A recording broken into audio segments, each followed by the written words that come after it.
இந்த whole building இருக்குல்ல, ஆ. எத்தனை ஸ்கொயர் ஃபீட் இது ஆக்சுவலா? ஆக்சுவலி 10 கிரவுண்ட்ஸ் இது. 10 கிரவுண்டுங்கிறது முதல்ல 10 கிரவுண்ட் இருந்தா, அதுக்கப்புறம் எக்ஸ்டெண்ட் பண்ணதா இல்ல? வாங்கினதே 10 கிரவுண்ட் தான். முதல்ல வாங்கினதே 10 கிரவுண்ட் தான். ஓகே. யார் வாங்கினது ஆக்சுவலா? பாட்டியும் அத்தையும் சேர்ந்து சேர்ந்து வாங்கினது. வாங்கினது. ஆமா. அவங்க முதல்ல டி நகர் ஸ்ரீநகரம் ரோட்ல இப்ப நாங்க இருக்கோம் இல்லையா? அங்க ஆமா. தான் இருந்தாங்க எல்லாரும். ம்.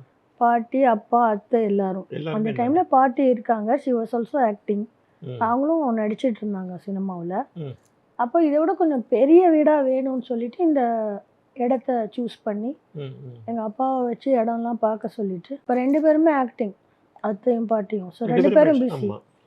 அவரை பார்க்க சொன்னாங்க. அவர் இந்த ஏரியா சூஸ் பண்ணி இந்த இடம் நல்லா இருக்குன்னு சொல்லி இதை வாங்கினார். Okay, okay. வாங்க சொன்னார், ரெக்கமெண்ட் பண்ணார் இதை வாங்க. Okay, okay. வாங்கும்போது 10 கிராம்ஸ் தான் அது. ம்.